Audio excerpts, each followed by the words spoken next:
الشیطان الرجیم بسم اللہ الرحمن الرحیم ان الذین یکفرون بآیات اللہ ویقتلون النبیین بغیر حق ذلک بما عصوا وکانوا یعتدون۔ اس دھرتی کے اوپر ایسی قومیں بھی آئی ہے میرے بھائیوں جنہوں نے اپنے اپنے نبی کو شہید کیا۔ نبی کا مرتبہ بہت بڑا ہوتا ہے اور نبی جو ہوتے ہیں نا وہ اپنی قوم کے اوپر شفیق اور مہربان ہوتے ہیں۔ ماں باپ سے زیادہ شفیق اور مہربان قوم کے اوپر نبی ہوتے ہیں، لیکن قوم کی سمجھ میں نہیں آئی بات تو پہلے مذاق اڑایا، پھر جھگڑا کیا اور اخیر میں نبیوں کو انہوں نے قتل کیا۔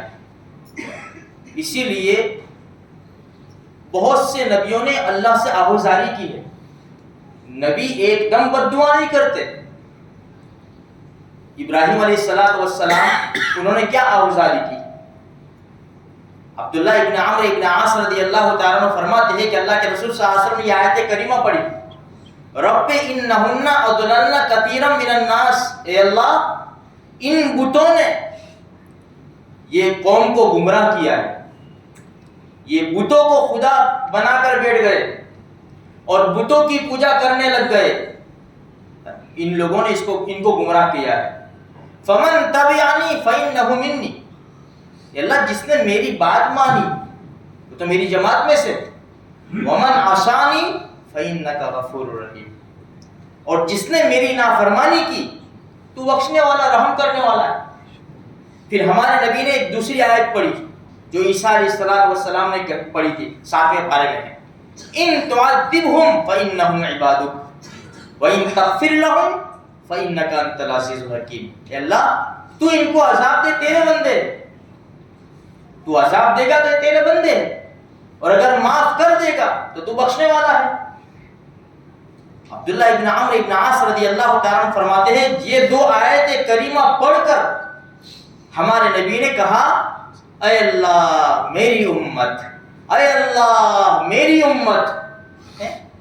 ہمارے نبی کا انداز دیکھو، کچھ نہیں کہا، فوراً اللہ نے جبریل کو دوڑایا۔ جبریل سے کہا جاؤ، ہم کو تو معلوم ہے کہ کیوں پکار رہے ہیں ہمارے نبی، تم جا کر پوچھو۔ تو جبرائیل علیہ السلام آئے، ہمارے نبی کو سے پوچھا، اللہ کے رسول صلی اللہ علیہ وسلم نے بتایا کہ ابراہیم علیہ السلام نے یہ فرمایا، عیسیٰ علیہ السلام نے یہ فرمایا، لیکن میری امت کا کیا ہوگا؟ ہمارے نبی ہمیں یاد کر رہے، ہم نے تو اپنے نبی کو بھلا دیا میرے بھائیوں۔ نمازوں میں بھی آتے ہیں، فرض پڑھ لیتے ہیں، سنتیں پڑھے بغیر چلے جاتے ہیں۔ کتنی سنتیں چھوٹ رہی ہیں، دیکھو تو صحیح، کتنے نبی کے پیارے طریقے کتنے ٹوٹ رہے ہیں ہم سے، اور وہ شفقت والے نبی، رحمت والے نبی تو دیکھو کہ اللہ میری امت کا کیا ہوگا۔ اللہ نے دلاسا دیا، آپ فکر نہ کرو، آپ کو آپ کی امت کے بارے میں غمگین نہیں کریں گے۔ اگر یہ امت ایسے کام کرے گی میرے بھائیوں، نبی کا دل نہیں دکھے گا۔ کون سے موڑ پہ امت کو بھول ہے؟ ہر موڑ کے اوپر یاد کیا ہے۔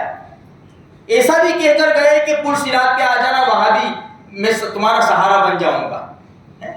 اعمال کے توڑنے کے وقت وہاں بھی آ جانا، اور پھر حوض کوثر پر ایسا پانی پلاؤں گا کہ پیاس کبھی بھی نہیں لگے گی، کبھی بھی پیاس نہیں لگے گی، ایسا پانی پلاؤں گا۔ میرے بھائیوں ایسے نبی کو چھوڑ کر ہم کہاں جائیں؟ اس لیے ہمارے لیے ضروری ہے، سب سے پہلا ہمارا سیمپل اور نمونہ وہ اللہ کے رسول صلی اللہ علیہ وسلم کی ذات ہے۔ اللہ کے رسول کو چھوڑ کر زندگی گزاری میرے بھائیوں، دنیا میں بھی در در بھٹکیں گے اور آخرت میں بھی ہمارا اچھا نہیں ہوگا۔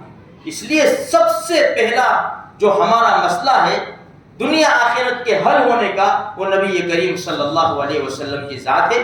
اس لیے ہمیں اللہ کے رسول سے پیار کرنا ہے، اور پیار جب ہوگا جب ہم اللہ کے رسول کے طریقوں سے محبت کریں گے اور وہ طریقوں پر اپنی زندگی کو ڈھالیں گے، پھر انشاءاللہ دیکھو کہ کیسی محبت آتی ہے اللہ کے رسول صلی اللہ علیہ وسلم کی، اور کیسی زندگی گزرتی ہے۔ اللہ مجھے آپ کو سارے مسلمانوں کو توفیق نصیب کرے۔ آمین۔